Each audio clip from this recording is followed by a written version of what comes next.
¿Qué vamos a estudiar hoy? Muy bien, ahora empezamos. Primero, vamos a ver una introducción sobre este salmo.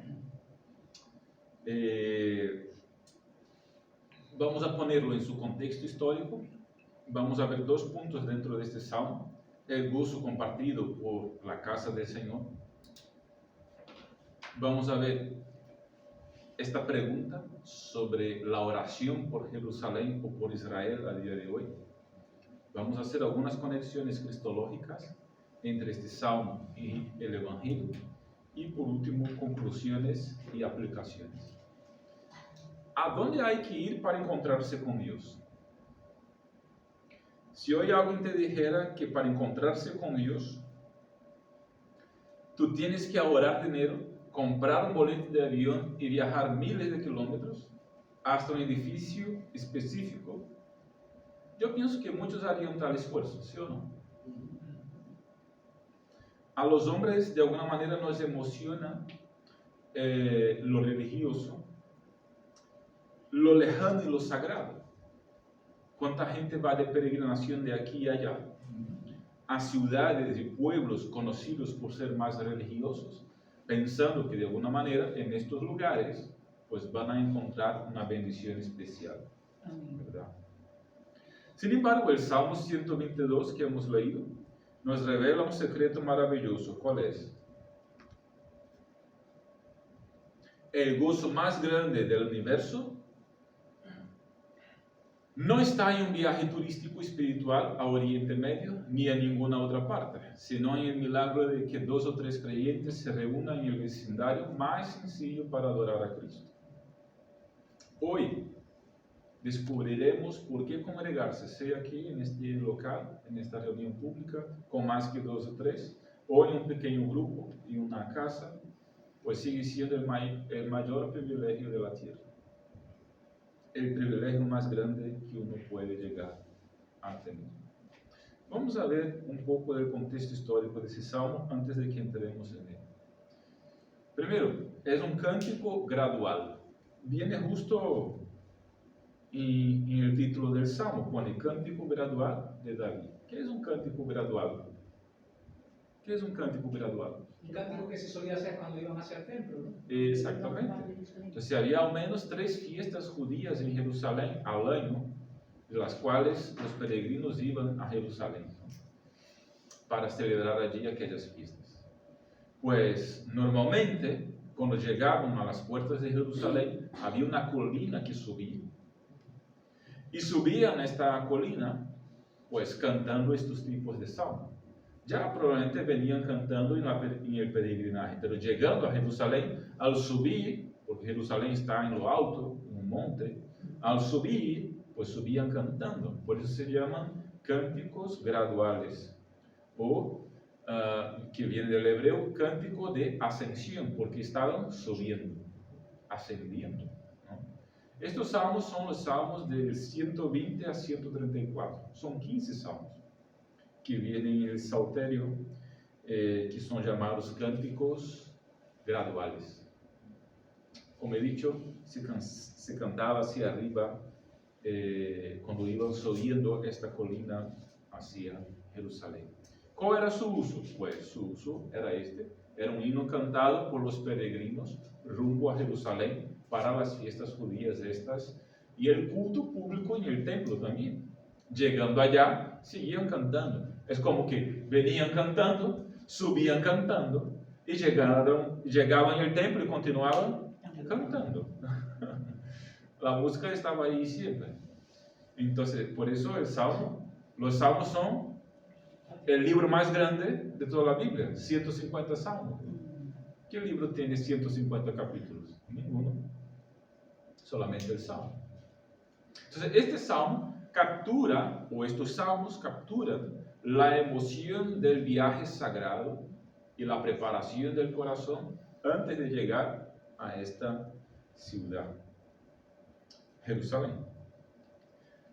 Bien, ¿cuándo se escribió este salmo? Hay diferentes posturas de los estudiosos. La postura más clásica fue de la época de David, y David fue su autor. Y la postura más crítica o más reciente, la que fue de una época post-exílica. Pues yo estoy con el contexto, perdón, yo estoy con la versión más clásica, ¿no? Que fue compuesto por David tras consolidar a Jerusalén como capital de las 12 tribus y trasladar el arca entonces a Jerusalén. Así que refleja esta alegría, el Salmo refleja esta alegría de la unificación nacional. Los que piensan que fue de un tiempo post-exilio, adaptado ahí tras el regreso de Babilonia, cuando los peregrinos volvían a ver los muros reconstruidos, era lo que pensaban, ¿no? Como he dicho, me alineo con la postura más clásica, siguiendo algunos comentaristas. Creo que David es su autor. ¿Por qué? La introducción dice cántico gradual de David. Entonces, la otra parte del título no está inspirado, pero esta parte sí está. Esta parte forma parte del Salmo original. Solo esta parte, cántico gradual de David. Entonces, esto es parte del texto hebreo original.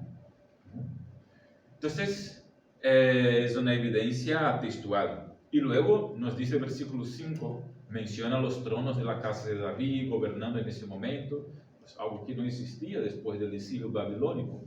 Describen a Jerusalén fuerte y compacta, tal como edificó David, 2 Samuel capítulo 5, no la ciudad en ruinas del tiempo después del exilio, ¿no? Y la casa del Señor, en el versículo 1, esta frase ya se usaba en tiempos de David para referirse al tabernáculo. Recordaros que Salomón, el hijo de David, fue quien construyó el templo de Jerusalén. Por eso algunos dicen que no era del tiempo de David. Pero el tabernáculo, que fue lo que antecedió el templo, ya estaba en Jerusalén puesto y el arca estaba allí. Y ya se llamaba el tabernáculo de la casa del Señor. Y luego este salmo pues nos deja claro cómo era el corazón. Es decir, el corazón del salmista aquí es un corazón alegre y humilde. Y esto era como era David, ¿no? Siendo monarca, se sometía con gozo a la invitación de adorar junto con el pueblo. David iba al templo para adoración pública junto con todo el pueblo de Israel. Y estaba el rey allí junto con todo el pueblo. Bien. Vamos a ver aquí en este salmo, un salmo en 3 movimientos. Primero, el gozo de ir a dar culto a Dios, versículo 1 y 2. La admiración por el diseño de la ciudad y una comparación de la ciudad para los días, digamos, algunas lecciones desde la estructura de la ciudad de Jerusalén. Y por último, un clamor por el bienestar del pueblo. Vamos a ver, el gozo de la peregrinación y la adoración comunitaria. Esta primera parte nos muestra la actitud del corazón del creyente ante la inminencia del culto público. Vamos a la casa del Señor. Versículo 1 dice, ¿no? Yo me alegré con los que me decían, a la casa del Señor iremos. La alegría aquí no es individual, se multiplica en comunidad. Con los que me decían, vamos a la casa del Señor. El salmista se alegraba con los demás que le invitaban y juntos iban a adorar a Dios en culto público.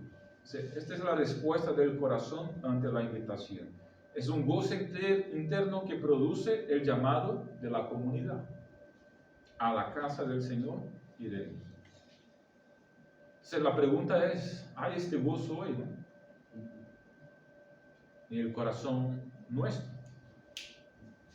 El culto público es un privilegio, no una carga. Esto es lo que nos enseña el Salmo aquí. Adorar a Dios en comunidad es un privilegio, no una carga, no un peso.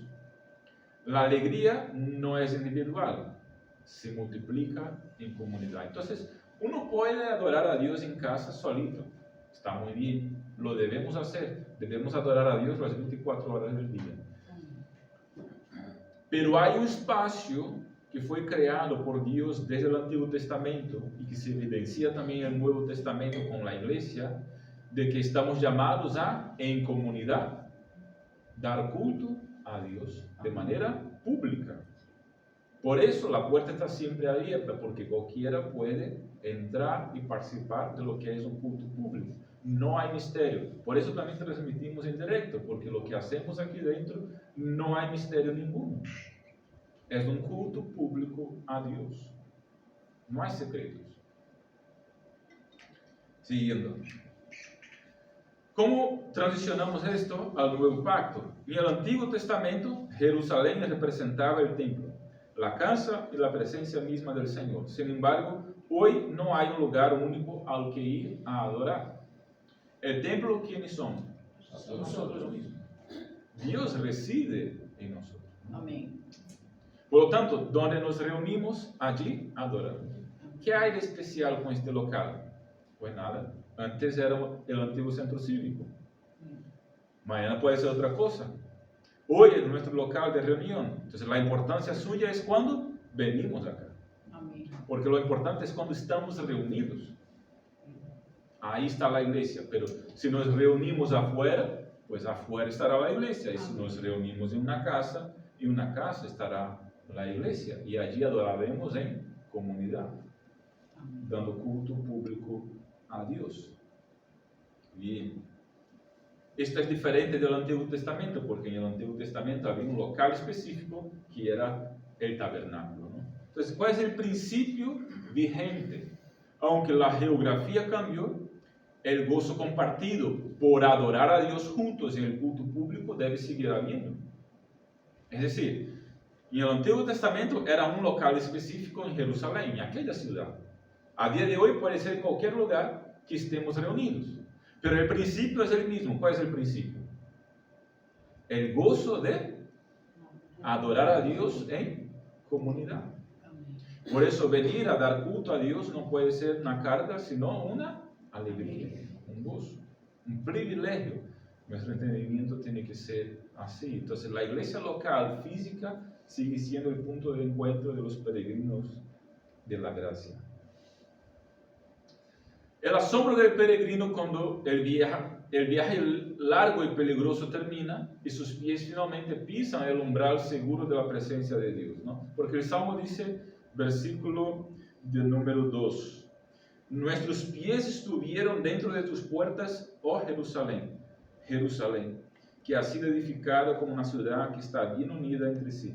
Pero notáis que hacen un largo peregrinaje, suben la colina hacia Jerusalén, llegan al tabernáculo, llegan al templo. Entonces, como que se gozan de llegar ahí y dice, nuestros pies ahora están dentro. ¿Cómo hacemos la conexión con hoy, ¿no? Esta misma certeza debe habitar hoy en nuestros corazones. ¿En relación a cuál Jerusalén? La Jerusalén del cielo. Cuando nuestros pies pisen el umbral seguro de la presencia de Dios en el cielo, el asombro también debe tomarnos. Nos tomará seguramente. Esa es la idea. Ahora, vamos a versículo 2, una vez más, y versículo 3, y versículo 4 y versículo 5. Dice el 2, como una ciudad que está bien unida entre sí. El salmista describe lo que Jerusalén representa espiritualmente para el pueblo de entonces y usa elementos visuales muy interesantes, ¿no? Vamos a ver cuáles. Primero, la ciudad bien compacta, esta que hemos visto en el versículo 2. Físicamente, Jerusalén estaba construida de forma que sus casas e infraestructuras estaban bien unidas entre sí. Era una casa ao lado de la otra, ¿no? Pegadas una a la otra. Tampoco es un territorio muy grande, pero había mucha gente ahí viviendo. Y las casas estaban muy compactas, ¿no? Esta es la idea aquí que utiliza el salmista. Y protegidas por un muro continuo alrededor de la ciudad. Entonces, poéticamente, esto simboliza la unidad del pueblo para el salmista. El pueblo está compacto, La misma ciudad es así. Entonces no eran ciudadanos aislados uno del otro, sino ligados por un mismo pacto, una misma fe y un mismo Dios. Y la estructura de la ciudad para el salmista era un ejemplo de cómo debería ser su espiritualidad. Luego vemos el propósito del testimonio. Las tribus suben para dar gracias al Señor conforme al testimonio dado a Israel. Versículo 4. Allá subieron las tribus del Señor, conforme al testimonio dado por Israel. Entonces, el salmista explica por qué suben las tribus.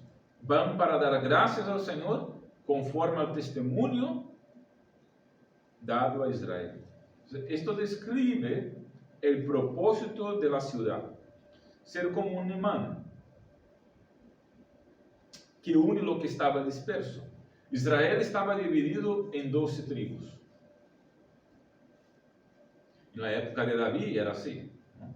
12 tribus divididas. Pero cuando subían a Jerusalén, tenían territorios distintos.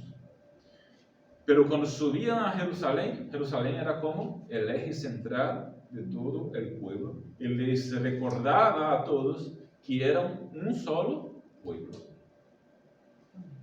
Y todos estaban allí juntos en adoración a Dios y testimonio público. El eje de la justicia destaca aquí, versículo 5, ¿no? Porque allá están las sillas del juicio, los tronos de la casa de David. En Jerusalén estaba el gobierno. O sea, era como la capital, la sede de todo el país. Entonces, el salmista destaca aquí este detalle, diciendo que allí estaban establecidos los juicios, los tronos de juicio, los tronos de la casa de David. Entonces, era como Jerusalén, el centro moral del pueblo. Allí se sentaban los jueces para juzgar las cuestiones y resolver los conflictos con equidad, ¿no? De toda la nación. Esta es la idea. Así debería serlo. Entonces, la presencia de Dios era conectada aquí a la justicia social y al orden moral de la nación. Esto es lo que vemos aquí inicialmente en esta primera parte. Gozo compartido por ir a la casa del Señor. Ahora vamos a una segunda parte. Y viene la pregunta, ¿no? Oración por Jerusalén a día de hoy. ¿Debemos orar por Jerusalén, por Israel? Llegaremos ahí, pero ya introducimos este tema. Porque el versículo de número 6 dice, y ahora son los versículos que vamos a tratar, ¿no? Versículos 6 al 9. Dice el salmista, pedí por la paz de Jerusalén, sean prosperados los que te aman, y por delante, ¿no? Entonces, claro, es una petición de oración por Jerusalén. Un clamor, la verdad, por el bienestar de la ciudad y el pueblo. Entonces vamos a ver lo que el Salmo dice y después hacemos aplicación. El Salmo termina transformando el gozo y la admiración en una oración de intercesión. El adorador ya no mira solo lo que recibe, sino lo que puede pedir y hacer por los demás. Entonces, el adorador estaba gozándose en la presencia de Dios en culto público, pero ahora es llamado a rogar por la ciudad y por el bienestar del pueblo. Hay un llamado imperativo a pedir por la paz de la ciudad y la promesa de prosperidad para quienes la aman. Versículo 7. Una oración para que la paz habite dentro de los muros, la seguridad del pueblo, y el descanso dentro de los palacios, la seguridad de los líderes. Versículo 7.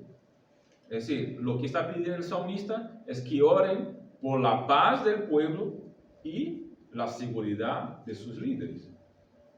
Orar por el pueblo, orar por los líderes de Israel. Y versículo 8 nos enseña la motivación para esta oración que debería haber. Primero, la motivación fraternal. El amor a sus hermanos y compañeros, es lo que dice el versículo 8. ¿Por qué hacer esta oración y trabajar por el bien de la ciudad? Por amor de mis hermanos y mis compañeros. Entonces, hay aquí una motivación fraternal. Era lógico orar por la ciudad, ya que el pueblo estaba reunido allí durante las fiestas. Entonces, orar por la paz de Jerusalén era orar por la seguridad de sus propias familias. Y una segunda motivación, la motivación divina, versículo 9. ¿Por qué orar por la ciudad? Por amor a la casa del Señor, nuestro Dios, buscaré tu bien. Entonces, esta es la segunda motivación, el amor a la casa del Señor. Se intercedía por la ciudad y se buscaba el bien de la ciudad porque allí estaba el templo, el tabernáculo, el lugar o el símbolo de la presencia de Dios. Si la ciudad caía, el culto se interrumpía. O sea, hay aquí un cuidado por la gloria de Dios como un motor de la intercesión de David. ¿Estamos hasta aquí? Tenéis sueño, ¿verdad? Estoy hablando muy despacio, ¿verdad? Normal, yo también estoy cansado. Debería echar más la siesta, ¿verdad? En esta calor. Está calor, 3 o 4 horas. 3 o 4 horas, ¿verdad, José? ¿Te has echado 3 horas hoy de siesta? Que va, a 5 minutos, pero bueno. No me lo creo. Entonces, la pregunta que os decía antes, ¿debemos orar hoy por Israel? Amén. No contestar muy rápido, lo que decía por la mañana, ¿no? Estamos reflexionando. No contestar tan rápido, pensarlo primero. ¿Debemos orar por Israel hoy? He vuelto con la diapositiva porque está la respuesta allí y quiero que penséis primero. ¿Ah? Por el Israel celestial. Israel celestial. Siempre debemos orar por todos. Una respuesta. ¿Qué más? Bueno, yo os doy la primera respuesta entonces. Debemos orar por Israel de la misma forma que oramos por todos los pueblos que necesitan a Cristo, porque es un país más, ¿sí o no? Entonces, no hay una distinción de salvación fuera del Evangelio. Entonces, el principio de este salmo nos llama a orar por la ciudad donde está el templo. ¿Y hoy quiénes somos? Nosotros. Entonces, primero, ¿debemos orar por Israel? Pues claro que sí. ¿Cómo debemos orar por Egipto? Por Arabia Saudita. Arabia Saudita se dice. Por Arabia Saudita, por ¿cómo se llama? Uzbekistán. ¿Y qué más? Marruecos, etc. Es decir, todos los países y todos los pueblos que necesitan a Jesús. Debemos orar por el pueblo de al lado y debemos orar por Jerusalén. Claro que sí. Ahora, entendiendo que no hay una distinción entre los que viven en Jerusalén y los que viven en el pueblo de al lado y en el país de al lado cuando se cruza el Mediterráneo. Son seres humanos de igual manera y en ese sentido no hay nada de especial con ellos. Entonces, el principio del Salmo es orar por la ciudad donde está el templo. El templo estaba en Jerusalén, por eso oraban por Jerusalén. Este es el principio. Entonces la pregunta para nosotros es, ¿dónde está el templo hoy? ¿Dónde está el templo hoy? ¿Dónde están los creyentes? El pueblo de Dios. Exactamente. Entonces debemos orar por la ciudad donde estamos, por el pueblo donde estamos y buscar el bien del pueblo donde estamos. Si el pueblo donde estamos no mejora después que una iglesia está ahí, hay un problema. Este es mi cuestionamiento con muchas ciudades en Latinoamérica,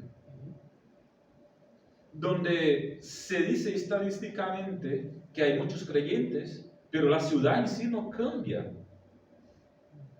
Y algunas veces incluso la violencia aumenta, la desgracia aumenta, etc. Entonces, hay un problema con el Evangelio en ese tipo de creyente y en ese tipo de iglesia que no mejora el lugar donde está. ¿Me explico? Porque si somos realmente creyentes, si esta es una iglesia realmente evangélica, es decir, que cree en el Evangelio de Jesucristo, pues el lugar donde estamos tiene que ser un lugar mejor porque buscamos el bien del lugar donde vivimos. Este es el principio de este salmo. Vale. Lo tenemos entendido, ¿verdad? Amén. Entonces, ¿cuál es el principio del salmo para la iglesia local? Pues siguiendo el principio de este salmo, lo que él nos llama es a orar por la ciudad o las gentes que están en la ciudad donde está el templo. La misión territorial. La aplicación directa no es mirar a Oriente Medio, sino mirar a nuestro entorno inmediato, es decir, orar y buscar el bien de la ciudad donde estamos nosotros, intercediendo por el bienestar del lugar donde la iglesia local testifica y adora. Entonces viene la pregunta ahora, ¿por qué hay tanto movimiento de oración especial por Jerusalén? ¿Por qué hay tanto movimiento hacia Jerusalén o Israel a día de hoy? Una pregunta más incluso geopolítica, por así decirlo, apenas a nivel de aplicación. ¿Por qué Estados Unidos tienen tanta sina con Israel y protegen tanto a Jerusalén y a Israel como no protegen a otros países? Por ejemplo. Porque hay una teología por detrás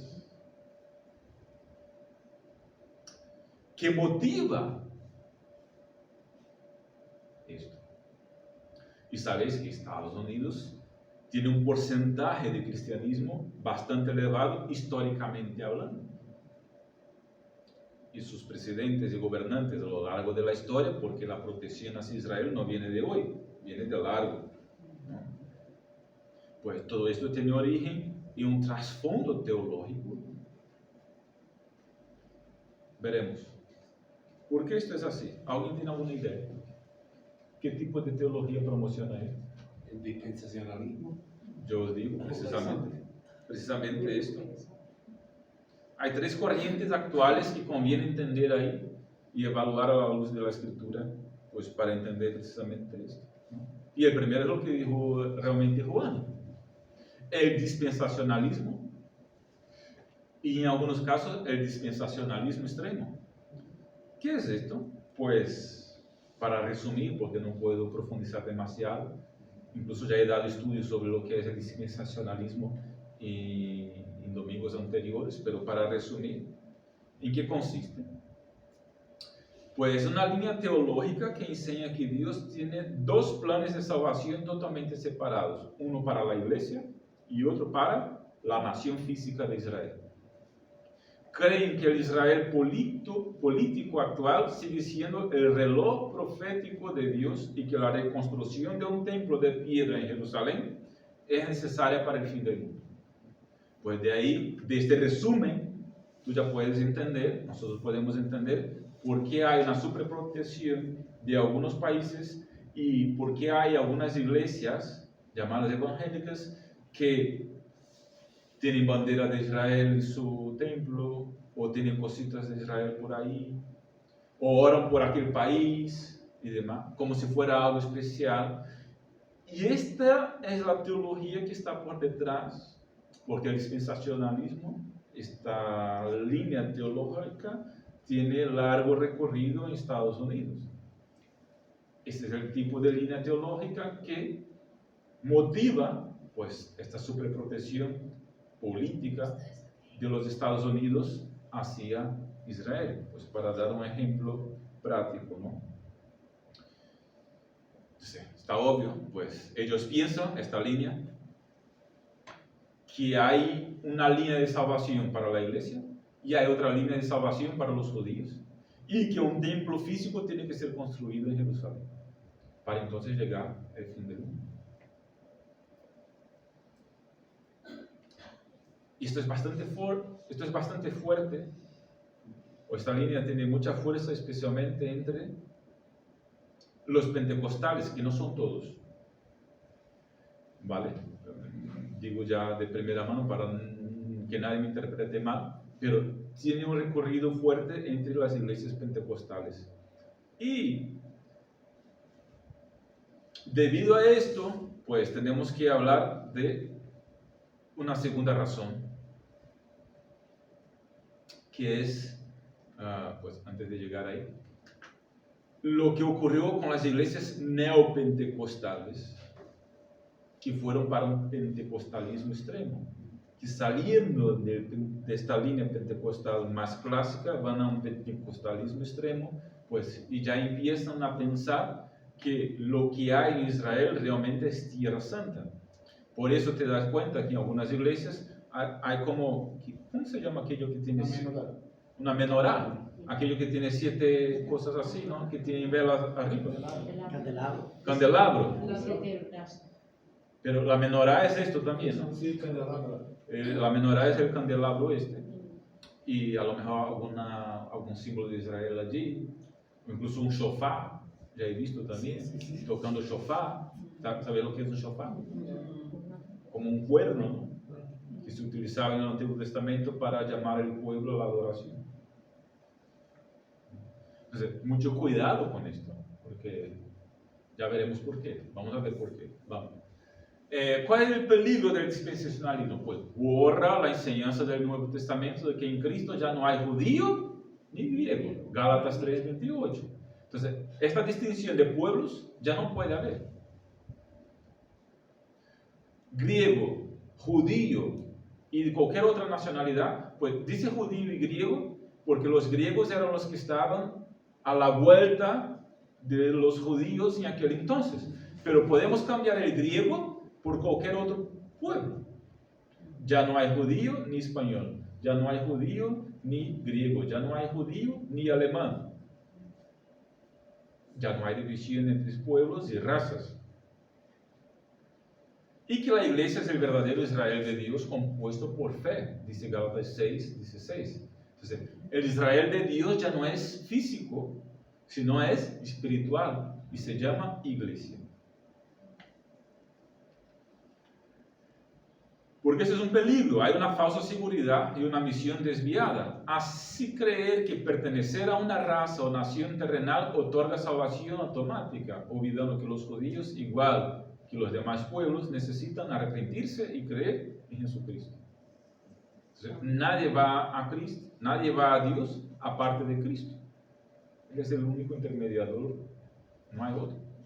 Además, enfoca a la iglesia en una cuestión política de Medio Oriente, en lugar de predicar el evangelio a todas las naciones. Una parte de la iglesia está preocupada con los dilemas geopolíticos en Medio Oriente, en cuanto que problemas políticos no son problemas de la iglesia, son problemas de los políticos. El problema de la iglesia es predicar el evangelio. Este es el tema de la iglesia, no es otro, y a todas las naciones. Si la iglesia no se mete en política, la iglesia se mete en predicar el evangelio. Esta es la cuestión. Así debe ser. Así debería ser. Entonces, tampoco nuestra preocupación tiene que ser lo que está pasando allá. Obviamente, como seres humanos que vivimos en el mundo, pues podemos tener preocupaciones políticas por distintos lugares que nos interesan. Con esto no tengo ningún problema. Pero que esto tenga algo que ver con espiritualidad y con el fin de los tiempos, pues nada. Lo que decía antes, ¿no? Esto se ha migrado a un misticismo neopentecostal, que es otra línea peligrosa de los que piensan que orar y pensar en Israel es una cosa importante. Por ejemplo, esta corriente que idolatra los símbolos de la antigua ley introduce en los cultos objetos, como he dicho, como el shofar, el talí, la bandera de Israel, la menorá, promoviendo que traen un nivel superior de unción. Este es el misticismo neopentecostal, conectado a la prosperidad económica. Ya he visto gente vendiendo, esto no fue hace 200 años, ¿eh? Ya he visto iglesias donde se vendía como que una especie de cajita con arena traída de Israel y se vendía a la gente y la gente compraba. No estoy contando historia, no es un cuento esto es realidad y la gente lo compraba. ¿Qué es esto? misticismo neopentecostal. Su líder fue a Israel, trajo un montón de cajitas llenas de arena y se lo vendía a la gente. La gente compraba. Gente sin conocimiento bíblico y llevada para acá y para allá por cualquier viento de doctrina. Falta de conocimiento del Evangelio. Pero cuidado, eso está muy cerca de nosotros, ¿eh? Eso no está tan lejos. Es un movimiento que está por ahí. Entonces, ni todo que se llama evangélico o ni todo que se llama iglesia, pues es realmente en ese sentido. Entonces, ¿cuál es el problema aquí? Pues es superstición. Esto es misticismo. Esto es espiritismo. Es un retroceso espiritual. Transforma objetos físicos en amuletos de la suerte. Esto es paganismo, para hablar más claramente. Una forma sutil de idolatría que vacía la fe y el poder invisible del Espíritu Santo. Todo que sea adoración, veneración a un objeto, no deja de ser una sutil idolatría. Entonces, cuando uno compra un arenal que viene de Israel, pensando que aquello, pues, le va a dar alguna suerte en su casa, o que aquella arena es más buena que la que tengo yo aquí, pues, esto es transformar un objeto físico. Si yo pongo una menorá aquí y pienso que esta menorá está bendiciendo a nosotros, pues, esto es una sutil idolatría. ¿Me explico?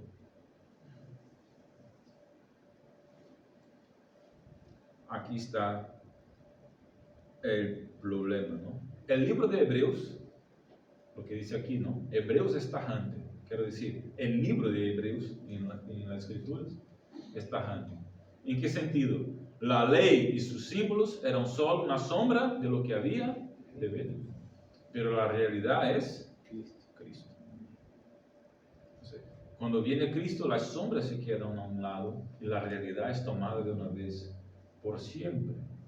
Entonces, volver a usar estos objetos es menospreciar la obra terminada de Jesucristo en la cruz. Es como preferir la sombra en lugar de la persona real.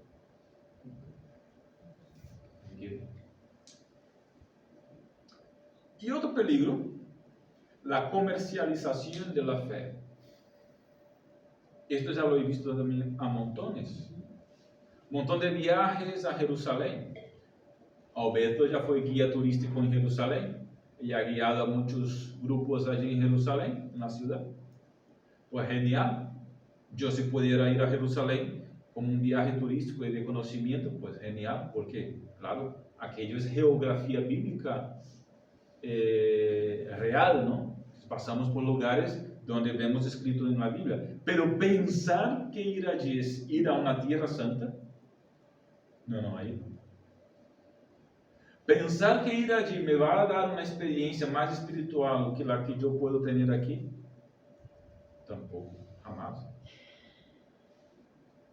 Y lo que se vende muchas veces es, vamos a aquel sitio como que puedes tener allí. Tanto que en estos tipos de viaje ya he visto rebautismos. Gente que va allí y es bautizada en el río Jordán. Y estaba en una iglesia bautista en Brasil. Y de pronto he visto a un grupo yendo a Israel. Y de pronto veo que una hermana se había bautizado en el río Jordán. Y yo veía aquello y pensaba, pero esta hermana ya está bautizada. ¿Qué hace ella allí en el río Jordán? Y el líder de la caravana bautizando a ella allí. Y yo digo, ¿cuál es la idea? El líder de la caravana normalmente es una persona, ¿no? Porque tiene dinero para viajar allí. Aunque normalmente el líder va gratuitamente. Los demás pagan para ir, ¿no? Es la jugada. Entonces, está el líder de la caravana allí, un pastor reconocido, conocido, que por más que ya tenga dinero, pues se le paga el billete. Esto es comercialización de la fe. Que no estoy en contra de que se le pague el billete, pues la gente puede pagar un billete de avión a quien quiera. Pero bueno, mejor no entro ahí. Entonces, ¿qué pasa? Estaba el hombre allí y la hermana, y claro, es como que una persona de más alto nivel me está bautizando en un río de más alto nivel. Este es donde llega ese tipo de teología, ese tipo de cosas que estamos viendo aquí. Entonces, un turismo religioso llevado al extremo del consumo espiritual. No deja de ser lo que se hacía en la Edad Media, cuando Lutero saltó, porque se estaba comercializando la fe, vendiendo un documento que se llamaba indulgencia, con la intención de aquel que comprara tal documento, pues tuviera el perdón de los pecados. Comercialización de la fe a niveles diferentes, pero el mismo principio. Estoy haciendo uso de la fe de los demás para beneficio propio, para enriquecimiento.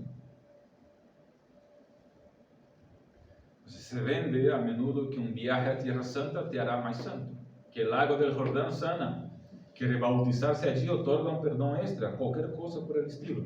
Y la gente vivía y decía, no pienso en esto, simplemente es que estaba allí, estaba en el viaje, estaba el río. Hombre, ¿por qué no aprovechar? ¿Por qué no aprovechar? Es porque estás dando margen a ese tipo de teología, ese tipo de idea.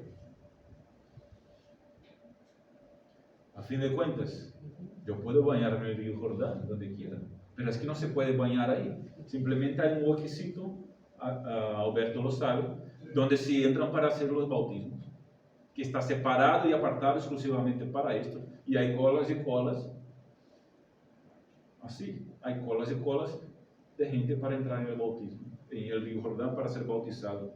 ¿Y tú qué crees? Que a gente que nunca ha sido bautizada en la vida, todos rebautizándose, pensando que el río Jordán pues será mejor.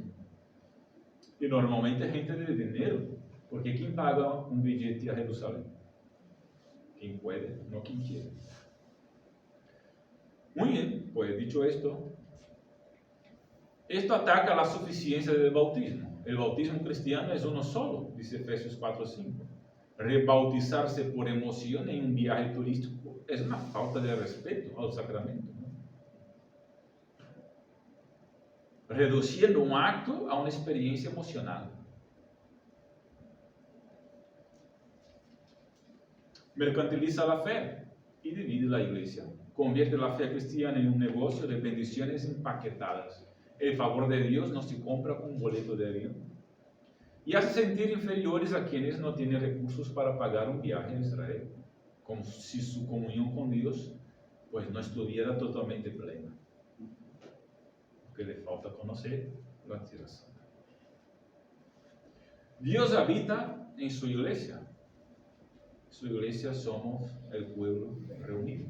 El Salmo 122 nos llama a amar el lugar donde Dios habita.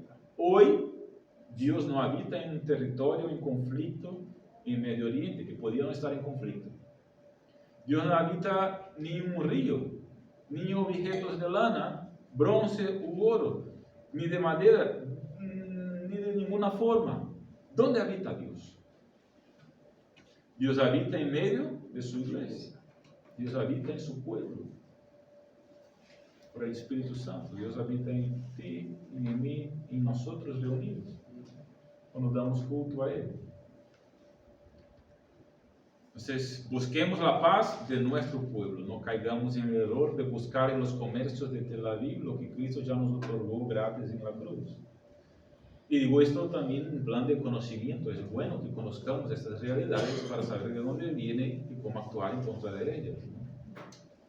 Porque como he dicho, está cerca de nosotros, más de lo que imaginamos. Busquemos la paz de los pueblos donde hoy adoramos una iglesia local. Si hoy estamos aquí, pues este es el lugar donde debemos buscar la paz. Y ahora, por último, algunas conexiones cristológicas aquí. El Salmo desborda gozo por ir a un lugar físico, pero Jesús dijo: destruí este templo y en 3 días yo lo... Entonces, Cristo sustituyó la estructura de piedra por él mismo. Lo dijo Jesús en el Evangelio de Juan, capítulo 2, versículo 19. Así que ya no subimos a una montaña judía, entramos a la presencia del Padre por el acceso que Jesús abrió con su sangre. Destruí este templo y yo lo levantaré en 3 días. Cristo murió y resucitó. Este es el templo ahora. Otra cosa, Cristo es el Rey que está en el trono. El Rey del trono justo, que menciona el Salmo, ¿no? El Salmo alaba a Jerusalén porque allí estaban las sillas del juicio en la casa de David, los tronos de David. Jesús es el hijo definitivo de David, heredero legítimo de los tronos de la casa de David, versículo 5.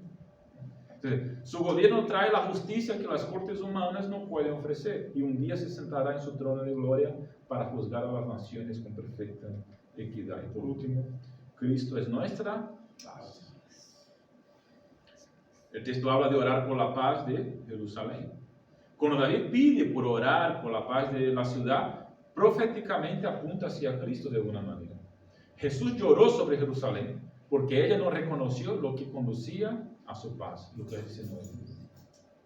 Jesús, en cambio, derramó su sangre para que esa paz fuera una realidad espiritual eterna entre Dios y los hombres.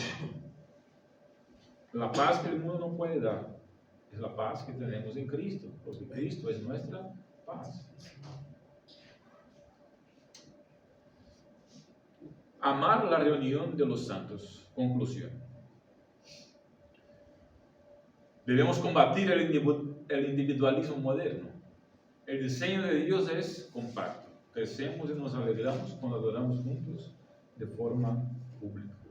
Entonces, así como los israelitas se regocijaban al congregarse en Jerusalén, la iglesia de hoy debe recuperar el asombro por el culto congregacional, por el culto público.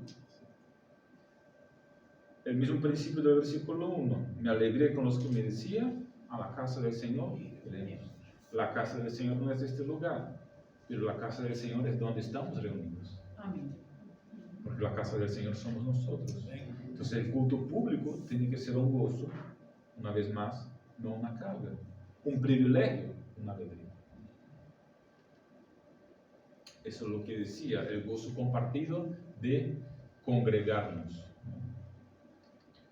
Y por último, número 2, intercesión por nuestra ciudad y nuestra iglesia. Nuestro deber sacerdotal, como he dicho ya, es buscar la paz y el beneficio de la comunidad local donde Dios nos ha puesto. Esta iglesia, este pueblo. El pueblo de un lado, el pueblo del otro lado. La gente que está a nuestro alrededor. Donde estamos tiene que ser un lugar mejor. No porque nosotros somos mejores, sino porque Cristo está presente, si es su iglesia. Y donde Cristo está, si no se mejora, algún problema habrá. ¿Me entendéis? Amén. Por último, somos peregrinos con destino eterno. Nuestra expectativa es la patria celestial. Caminamos en este mundo como peregrinos, anticipando el día en que entraremos de forma definitiva por las puertas de la nueva Jerusalén celestial, donde el diseño será perfecto y eterno. Si cantamos este salmo sabiendo que nuestros pies caminan hacia la nueva Jerusalén, el cielo. Apocalipsis 21. La ciudad celestial, donde la paz será eterna, la justicia será plena, y habitaremos en la casa del Señor por los siglos de los siglos. Amén. Aquí terminamos.